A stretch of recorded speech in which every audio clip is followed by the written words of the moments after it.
deep into some of these metrics we've been tracking for years now, and kind of show you where you're headed in the market, and just validate it again, not with just my instincts or numbers, but with industry leading data like from Google and hundreds of dealerships across the country, Black Book data, and so forth. So before I do that, again, if you're watching this on YouTube or Facebook or LinkedIn, like it, share it.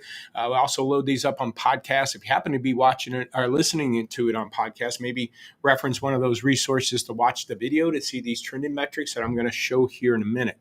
But basically, I want to bring it up because last video I did a couple weeks ago, I've been traveling and going to events and stuff. And I apologize. Usually I do try to once a week, every other week. But, I mentioned a false positive with the wholesale because wholesale was actually trending up, but it was a reflection of, and so that would have been in August, but that was a reflection of an uptick in sales in July going at the beginning of August. So by the middle and end of August, dealers were going to lane, repurchasing cars, making wholesale values go up. Seemed like sale rates are great. But I said it's a false positive. It's going to start dropping off here soon. You can watch that video again in the references of YouTube and stuff. But here we are, and I'm going to go over again exactly how it panned out. And I can show you again, doing this is our 11th year, okay, doing Lot Pop here. And, again, we've been tracking these type of metrics pretty much from the beginning. So what you're going to see here is, and I'll go to the resource again, this is Google Trends, and you can type in used cars. We're looking nationally over the last 5 years. I take this data, I download it, and I start looking and slicing and dicing. Again, I've been doing this data for about 10 years now, okay? So as you can see, we pulled this data from Google, but we also go look at Black Book Market Insights. And with Black Book Market Insights, I'm looking at really kind of, and happens to be August 27th. But what the data I'm bringing is up to date as of today. I'm going to bring in, what the average age of cars on retail is, what's the wholesale sale rate, because again, that's a big indication of what's going on in the market. But there's a bunch of other data in here that will kind of validate what we're talking about. And this is one of them right here, retail listings, weekly price index, right? These prices are dropping. I'm going to go ahead and change this to 917. If you didn't know you could do that, you can, and here we are. But they do it once a week. Now, weekly wholesale prices, again, kind of trending up. We saw that false positive there, and I'll go over that. But if you look at retail listing prices, they're well below 2022. Okay, they're well below 2023, and they're well below 2019. Nothing compared to what happened in 2020 and 2021. So we're already below these metrics. And what happens every year, other than 2021, these wholesale values continue to drop. So if we're already below, and we started below, and I mentioned this before, back in like May and June, we're already below those metrics. Where do you think it's heading? Okay, and that's where you look at retail listing volumes. Let's talk about that. Again, I don't think there's really any shortage of vehicles, because there's only a shortage of vehicles if the demand exceeds supply. Okay. And you can see here, the supply is where we were in 2019. Now, is this number going to spike up like it did in 2019 going to the end of the year? It may, but probably not, because again, that 3 years ago would have been 2021, where we did have some decent volume on new cars, but that would be lease returns, and that really wasn't the case. You can also see how the average age, and I'm gonna take this numbers, but let me show you what I really wanted to share with you. Remember the Google Shopper Index? That's this red line here. Again, it's directly from Google Trend Sheets. I take the last 5 years, dump it in here, boom, there it is. And then what you see below is our dealers 2 weeks sold. If you've watched these videos before, you'll see that it's pretty much exactly verbatim as the activity of shoppers going to Google looking for used cars increase.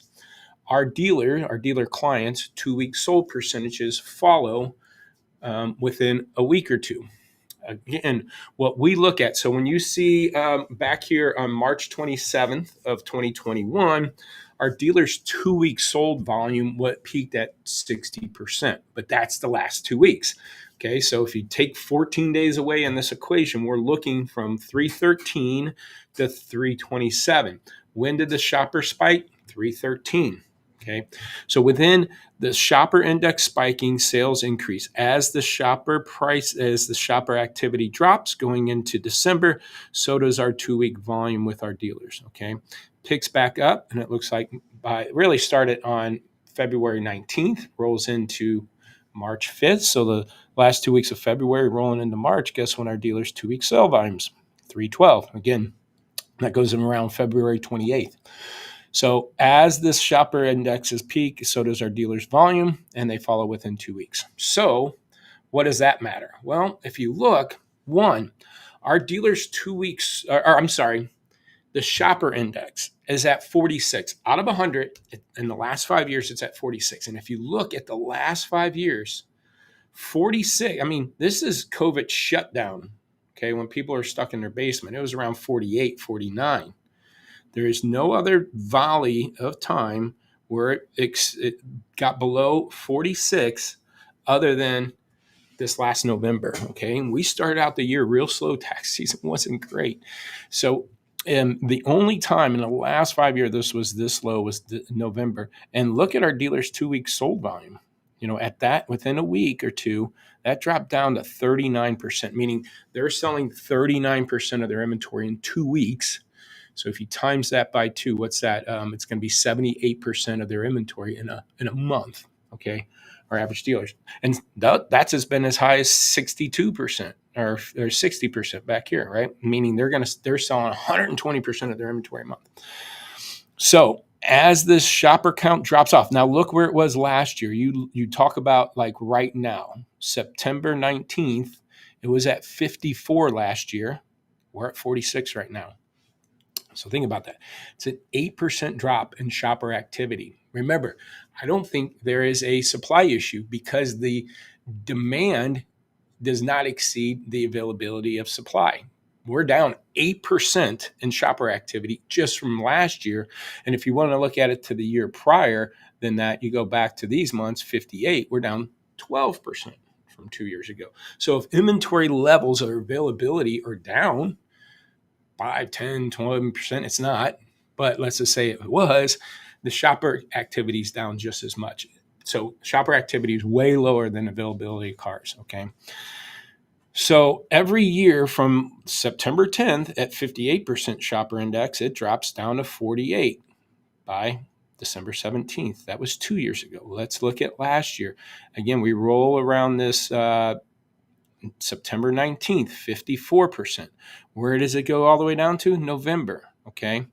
Now, last year, we have a little bit of an early uptick. It usually doesn't happen until about mid-December. We start seeing that uptick, and that's where we had an early tax season peak.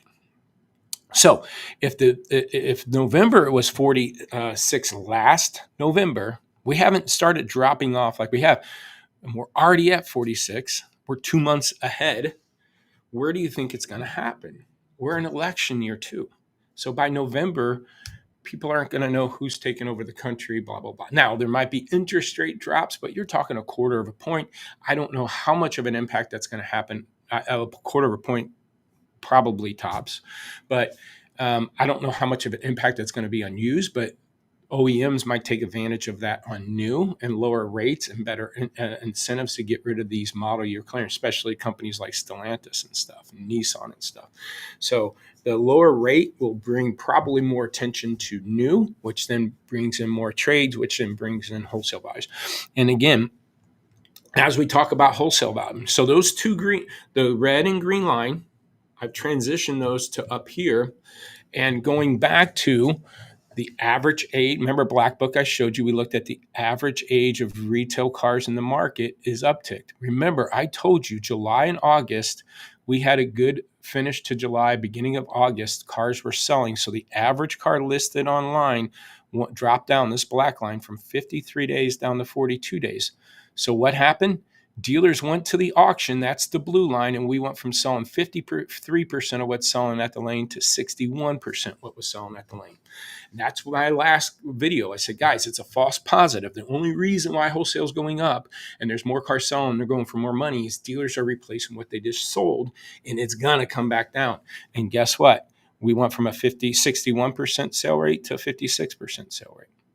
As the shoppers and sales go down, guess what's going to happen to auctions? They're going to continue to go down until the bidding war happens and people start dropping floors, and then wholesale will go back up if we can get some steals. If dealers are selling cars and being efficient and they're getting some deals, they're going to start buying these cars at the auction. But again, as the retail cars are sitting, okay, wholesale is going to react to that within a couple weeks following. Okay. Now, I'll give you an example.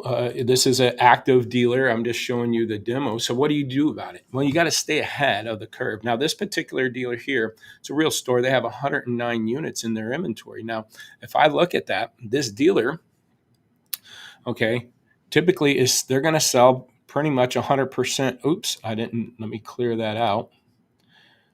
I was looking at franchise. Let me get rid of that. That's the one thing I wanted to show you.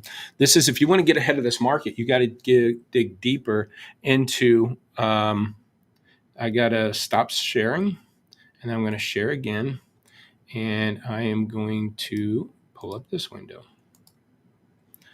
Okay, so this particular dealer here, if you look, they have 109 cars in stock, inventory 109. Units sold in the last 2 weeks is 66. So if you times that by 2, they're going to sell 132 cars with 109 in stock. This dealer is well outperforming the market. They're the ones that get to go to the auction, okay, and buy cars as the volumes start dropping again. Okay, these are the guys come probably where we're at September 15th, probably October 1st, October 15th range. They're going to be able, the wholesale values drop considerably. They're going to be able there to buy cars because they need to keep up with their volume if they want to use the auction as a source of inventory. Now, with that, 80% of their inventory is fresh. Of the 109 cars, they only have 7 over 46 days old, 1 over 60, and they're selling 68% in the first 30 days where the gross is, okay? So that dealer stays ahead of the curve. But how does this dealer get better then? If you look at that and like, man, that'd be great to have my inventory, you got to dig deeper to stay ahead of this market. That's where Lot Pop comes in. So for example, I want to show you something. If I look at this 61%, if I look at how their trades are turning, 62%. Well, how do their purchases turn? 60%. Okay, that looks good. No red flags. But if I look at franchise, 46% sale rate when we isolate their franchise vehicles to their non-franchise vehicles. So they're getting off their non-franchise cars. Really where we need to focus on this dealership is their franchise vehicles. Maybe they're being too proud too long. And again, I can attack those cars. I can look at these 29 cars that are 0 to 15. These are 0 to 15 day old cars that are my franchise units. These are Fords. Okay, it happens to be a Ford store. And what's cool about that is not only do I go attack this inventory to help get this stuff moving, but in a click of a button, here's your leads on those cars. And this is what we really want to differentiate ourselves with is I don't care if it's a 36-day-old lead, a 2-day-old lead, 8-day-old lead, 1-day-old lead. I need to increase my contact ratio on my franchises. And I need to be able to attack those leads before I worry about dropping pricing. The last thing you want to do is pull that pricing lever to stir things up. So I'll just give you a little hint of what we're doing to help dealers stay ahead of this curve, right? And so I give you a warning. Again, if you haven't buckled up already and started really cleaning up your middle bucket and your aged inventory, I was just on a couple demos this last couple of days, and I'm telling them, man, it's September 15th. Let's use the last, and one dealer had pretty bad aging problem where I said, let's use these last few months of the year to really tighten up your inventory, clean out this age. So when we roll into February, March, and that tax season, we're rolling into it with a really clean inventory, and we can start taking advantage of that tax season. So as much as you want to say, hey, it's only September, don't worry about January, February, that's only about 3 months from now. You got 90 days to clean up this inventory and then position yourself with good processes and clean inventory rolling into next year, right? Regardless of what happens to the election, you got to make sure your inventory is moving, okay? So I hope this tip was helpful. Again, if you like it, please like and share, comment, and follow or subscribe. If you'd like a demo, just go to lotwalks.com or lotpop.com. Lotpop's the company, Lotwalks our software. I had somebody ask me that the other day. He was wondering how that works. But hope you found this tip helpful. Talk to you next time.